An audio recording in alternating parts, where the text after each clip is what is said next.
तुम बड़े खुशकिस्मत हो कि श्रीनगर से जम्मू तक खैरियत से आ गए हो और तुम्हें खुफिया एजेंसी के किसी आदमी ने नहीं पकड़ा। मैंने अपनी ठोड़ी पर हाथ फेरते हुए कहा, मैंने दाढ़ी रखने का फैसला कर लिया है, फिर मैं आसानी से पहचाना नहीं जा सकूंगा।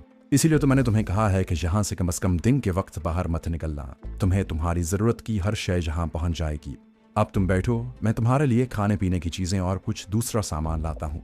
यहाँ कोई गुस्ल खाना वगैरह नहीं है, लेकिन चंद कदमों के फासले पर एक छोटा सा नाला बहता है। उसका पानी साफ है और जम्मू वाली नहर में से निकल कर आता है। तुम अंधेरे में वहां जाकर मुंह हाथ धो सकते हो और उसका पानी पी भी सकते हो। अगर तुम्हें सिगरेट पीने की आदत है तो जितने दिन इस कोठरी में कयाम करोगे तुम्हें सिगरेट को हाथ भी नहीं लगाना होगा, क्योंकि तंबाकू की बू चारों तरफ फैल जाती है और भारतीय खुफिया एजेंसियों के जासूस किसान और मजदूरों के हुलिये में इन इलाकों से अक्सर गुजरते रहते हैं। मेरे साथ आओ, पहले मैं तुम्हें पहाड़ी नाला दिखा लाऊं।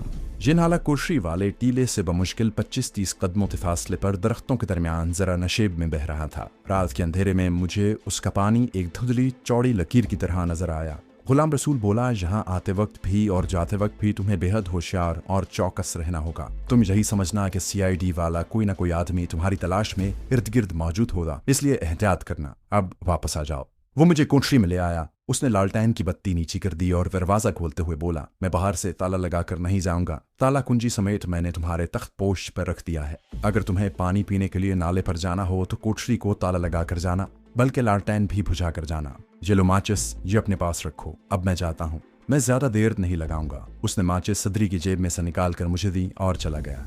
उसके जाने के बाद मैं दरवाज़ा बंद करके तख्त पर बैठ गया और सोचने लगा कि वाकई मुझे जहाँ काफ़ी मुश्किल मरहलों से वास्ता पड़ने वाला है, मगर मैं घबराने वाले दिन पैदा ही नहीं हुआ था। बल्कि जितना मुश्किल कमांडो ऑपरेशन होता था मुझे उतनी ही लज्जत मिलती थी। इसकी वजह एक तो ये थी कि मेरा हर कमांडो ऑपरेशन अल्लाह और उसके रसूल पाक सल्लल्लाहु अलैहि वसल्लम की खुशनुदी के लिए होता था और मुझे अपने अल्लाह पर भरोसा था। और मेरा ईमान तब भी था और अब भी है कि जिंदगी और मौत अल्लाह के हाथ में है। अगर मेरी मौत अल्लाह ने नहीं लिखी तो दुनिया की बड़ी से बड़ी तोप मुझ पर फायर कर दो, मेरे ऊपर दस्ती बमों का पूरा बख्श फेंक दो, मैं नहीं मरूंगा। लेकिन अगर अल्लाह के हुक्म से मेरी मौत का वक्त आन पहुंचा है तो मुझे अमेरिका के बड़े से बड़े अस्पताल में ले जाओ। वहां 10-10 हज़ार रुपए के इंजेक्शन लगा लो, मुझे हर वक्त ऑक्सीजन देते रहो, मगर मैं जिंदा नहीं बचूंगा। दूसरी वजह यह थी कि कमांडो ट्रेनिंग से पहले भी मेरी तबीयत खतरात पसंद हुआ करती थी और जिस एडवेंचर में ज्यादा रुकावटें होती थीं मैं उस एडवेंचर में बड़ा खुश रहता था।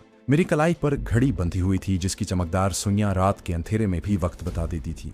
मैंने घड़ी पर निगाह डाली। गुलाम रसूल को गए आधा घंटा गुजर गया था। वो कोई 1 घंटे बाद वापस आया। कोठरी में छत के पास एक चौकोर सुराख बना हुआ था जो रोशनदान था। लालटेन में जो मिट्टी का तेल जल रहा था उसकी बू या नजर न आने वाला धुआं उसमें से बाहर चला जाता था, जिसकी वजह से बंद कोठरी में बैठे रहने से मुझे कोई परेशानी न हो रही थी। गुलाम रसूल अपने साथ मेरे लिए खाना, चाय से भरा हुआ थर्मस और एक सरहाना और एक चादर लाया था। उसने मेरे साथ ही तख्त पोश पर बैठकर खाना खाया। लालटेन की बत्ती हमने ऊंची नहीं की थी। कोठरी में बड़ी नरम रोशनी फैली हुई थी। उसके बाद हम थर्मस से चाय ग्लासों में डालकर पीने लगे। गुलाम रसूल ने अपना ग्लास तख्त पोश पर रख दिया और एक थैले में हाथ डालते हुए बोला, मैं तुम्हारे लिए एक और चीज भी लाया हूँ। उसने थैले में से मुझे एक रिवॉल्वर निकाल कर दिखाया। कहने लगा, ये रिवॉल्वर कश्मीर में एक कमांडो एक्शन के दौरान मैंने एक भारतीय कर्नल को ठिकाने लगाने के बाद अपने पास रख लिया था। रिवॉल्वर बहुत आला किस्म का था। अब मुझे याद नहीं रहा कि वो कितने एशारिया नंबर का था। उसकी एक खूबी ये भी थी कि उसकी नाली पर साइलेंसर लगा हुआ था। इस साइलेंसर की वजह से फायर करते वक्त रिवॉल्वर में से धमाके की आवाज नहीं आती थी, सिर्फ खटक की आवाज आती थी। आपने टीवी और फिल्मों में हीरो को अक्सर इस किस्म के रिवॉल्वर फायर करते देखा होगा। ये रिवॉल्वर उस वक्त फायर किया जाता है जहां पिस्तौल के धमाके से दुश्मन के खबरदार हो जाने का खतरा होता है। मैंने उसके चैम्बर को खोलकर देखा। उसमें 12 सुराख थे, यानी उसमें 12 गोलियां डालकर फायर की जा सकती थी। गुलाम रसूल कह रहा था, मुझे मालूम है तुम्हें इसकी जरूरत पड़ सकती है, तुम इसे अपने पास रखो। हम खामोशी से चाय पीने लगे। गुलाम रसूल कहने लगा, कमांडो शेरवान ने मुझे बताया है कि तुम बड़े आला क्वालिटी के बहादुर कमांडो और तुमने द्वारका फोर्ट का फौजी गोला बारूद का जखीरा भी उड़ाया था और उस गाड़ी को भी उड़ाया था जो कश्मीरी मुजाहिदीन के खिलाफ इस्तेमाल किया जाने वाला असलहा और गोला बारूद लेकर दियोलाली से जम्मू तवी आ रही थी। मुझे ये जानकर बड़ी खुशी हुई। मैंने कहा, ये मेरा फर्ज था जो मैंने पूरा किया। अल्लाह ताला की खुशनुदी और कश्मीर की आज़ादी की खातिर मैं अपने फ़राइज़ को जान पर खेल कर भी अदा करता रहूंगा। गुलाम रसूल कहने लगा, अपने साथी गुलखान को टॉर्चर सेंटर से निकालने की राह में तुम्हें काफ़ी मुश्किलात पेश आ सकती हैं। जान चले जाने से कुछ नहीं होगा अगर अपना टारगेट न मारा गया। मकसद ये है कि टारगेट मार लिया जाए। मैंने उसे पूछा, इस टॉर्चर सेंटर में जिसका नाम नेहरू इंटेरोगेशन सेंटर है, पुलिस होती है या मिलिट्री पुलिस या सिर्फ खुफिया एजेंसियों के आदमी ही होते हैं? गुलाम रसूल बोला, इस टॉर्चर सेंटर में जम्मू पुलिस के बदनाम तरीन तसाई अफसर भी हैं और भारत की पाकिस्तान दुश्मन खुफिया एजेंसी रॉ के आदमी भी हैं। इस इंटरोगेशन सेंटर का इंचार्ज एक हिंदू कैप्टन भटनागर है जो पाकिस्तान और मुसलमानों का जानी दुश्मन है। उसने बाहर के मुल्कों से भी अजियतें देने के औजार मंगवा रखे हैं। जहां से कोई जेर हिरासत मुसलमान जिंदा बचकर नहीं गया, उसकी लाश भी कभी किसी ने बाहर निकलती नहीं देखी। मैंने कहा, इस खूनी भेड़िए को अभी तक आप लोगों ने हलाक क्यों नहीं किया? गुलाम रसूल ने कहा कि हलाक कर देने से क्या होगा, एक खूनी भेड़िया हलाक होगा तो उसकी जगह दूसरा खूनी भेड़िया आ जाएगा। इंडिया की सारी पुलिस, सारी फौज मुसलमानों के दुश्मन खूनी भेड़ियों से भरी हुई है। हाँ, कभी कभी ऐसा जरूर हो जाता है कि इस इंटेरोगेशन सेंटर से अपने तौर पर कोई हुर्रियत परस्त मुजाहिद फरार होने में कामयाब हो जाता है। उसके बाद जम्मू के मुसलमानों की कमबख्ती आ जाती है। मैंने बात का रुख अपने कमांडो मिशन की तरफ मोड़ते हुए गुलाम रसूल से पूछा, आप मुझे इस सिलसिले में क्या मशवरा देते हैं? मेरा मतलब है कि मुझे गुल खान को तो हर सूरत में जहां से फरार करवाना है। मुझे ये बताएं कि आपके ख्याल में मुझे किस किस्म की हिकमत अमली इख्तियार करनी होगी। वो कुछ देर तक मेरी बात पर गौर करता रहा और बोला, ये मैं तुम्हें कल अच्छी तरह गौर करने और अपने महदूद वसाइल का जायजा लेने के बाद ही बता सकूंगा। अब मैं चाहता हूँ, मैं तुम्हारे वास्ते सुबह का नाश्ता लेकर नहीं आ सकता। रुमाल में जो एक रोटी बची है और थर्मस में जो चाय पड़ी है, उससे सुबह का नाश्ता कर लेना। मैं दोपहर के वक्त आऊंगा। तुम मेरे बाद मेरी हिदायत पर पूरी तरह अमल करना। दिन की रोशनी में कोठरी से बाहर निकलना भी पड़े तो दरख्तों में या झाड़ियों में ताज़ा हवा लेने के लिए छुप कर बैठना, मगर ज्यादा देर के लिए न बैठना। रात के वक्त कोठरी के अंदर लालटेन को बुझा कर सोना।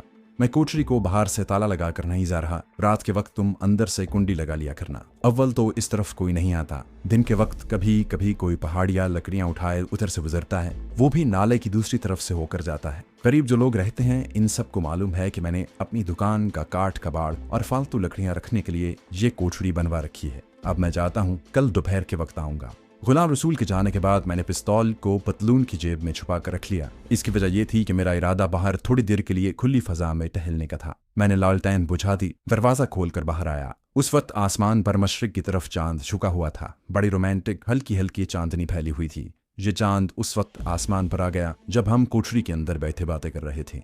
मैंने दरवाजे को बंद किया और खुश्क झाड़ियों में से गुजरकर उस जगह आ गया जहां नीचे नशेब में पहाड़ी नाला बह रहा था। चांदनी में नाले का पानी शीशे की तरह चमक रहा था। एक तरफ से नीचे उतरने के लिए जगह बनी हुई थी। मैं पत्थरों पर पांव रखता नीचे उतर गया और नाले के पास बैठ गया। मेरी आंखें धुंधली धुंधली चांदनी में चारों तरफ का जायजा ले रही थी। रात के 11 सवा 11 बजे होंगे। ये इलाका जम्मू शहर से काफी बाहर निकल कर था, इसलिए गहरी खामोशी थी। नाले में कहीं कहीं पत्थर भी थे जिनमें से पानी टकराकर हल्की हल्की सरसराहट की आवाज पैदा कर रहा था। मैंने पानी में झुककर हाथ डाला। पानी ठंडा था। नीम पहाड़ी इलाकों की नहरों का पानी मैदानी इलाके की नहरों के मुकाबले में बहुत सर्द होता है। मैंने पानी पिया, वाकई पानी मीठा था। उस वक्त मेरा सिगरेट पीने को बहुत जी चाह रहा था, मगर गुलाम रसूल ने बजा तौर पर मुझे वहां सिगरेट पीने से मना किया था, क्योंकि इस खुली और साफ फजा में सिगरेट के धुएं की बू दूर तक जा सकती थी।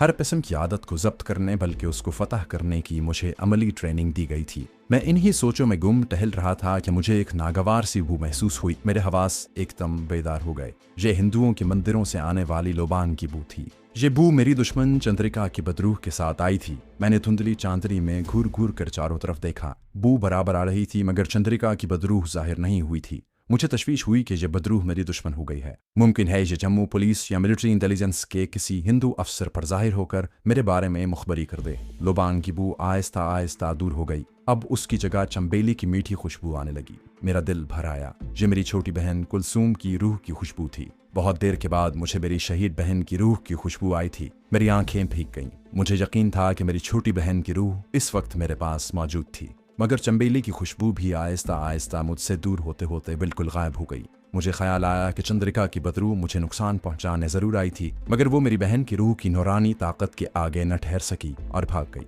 आह मेरी प्यारी बहन, तुझे एक सिख ने किरपान मारकर शहीद किया। तेरी लाश हम खेतों में ही छोड़कर पाकिस्तान हिजरत कर गए। मेरी शहीद बहन, तुझे पाकिस्तान में कदम रखना नसीब न हुआ, मगर तेरा खून दूसरे शहीदों के खून की तरह पाकिस्तान की मुकद्दस अमानत है। हम अपने पाकिस्तान को, अपने शहीदों के खून की अमानत को अपना खून देकर महफूज रखेंगे। मेरी शहीद बहन, ये मेरा तुमसे वादा है। ऐ पाकिस्तान पर कुर्बान हो जाने वाले शहीदों, ये सारी कौम का तुमसे वादा है। मेरी आंखों से आंसू आ गए। ये गम के आंसू नहीं थे, ये इरादे की अजमत के आंसू थे।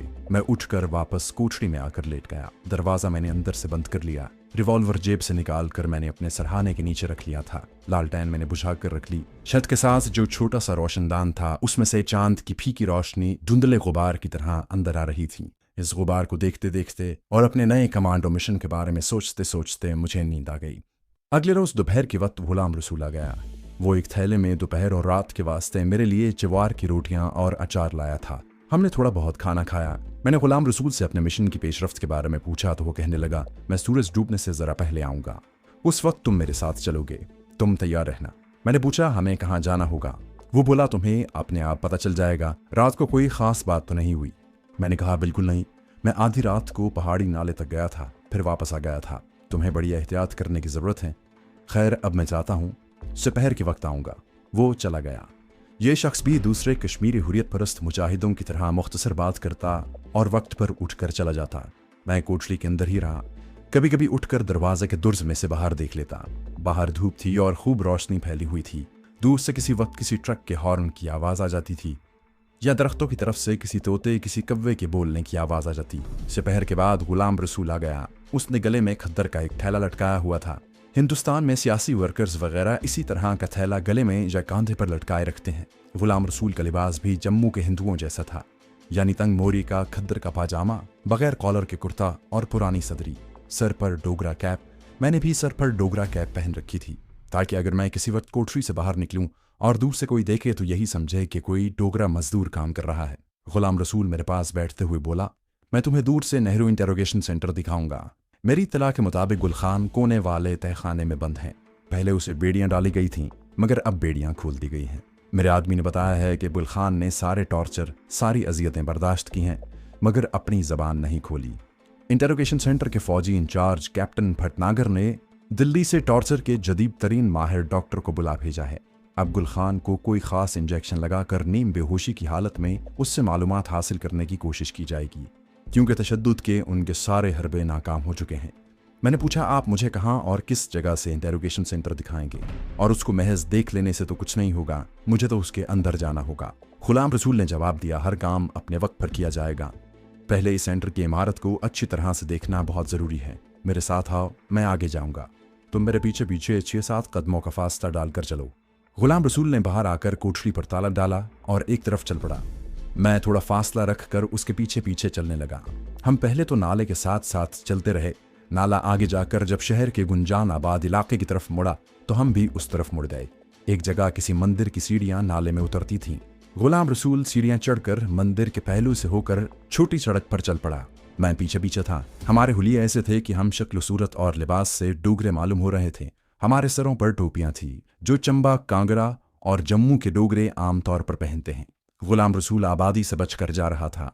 वो मुझे बाजारों गलियों में नहीं ले जाना चाहता था। जम्मू शहर में दुकानें खुली थीं, बाजारों में ट्रैफिक जारी थी। चलते चलते मैंने देखा कि हमारी दाहिनी जानिब एक भूरे रंग का छोटा टीला है।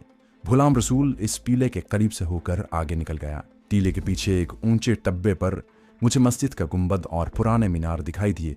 गुलाम रसूल मस्जिद के करीब जाकर रुक गया। उसने पीछे मुड़कर मुझे देखा और फिर मस्जिद के दरवाजे में दाखिल हो गया। 1 मिनट बाद मैं भी मस्जिद के दरवाजे में से गुजर गया। सामने मस्जिद का छोटा सा सहन था जहां एक मौलवी साहब बच्चों को कुरान पढ़ा रहे थे। मैंने गुलाम रसूल को देखा कि वो जूतियां हाथ में लिए मस्जिद के सहन में से होकर एक हुजरे में दाखिल हो गया।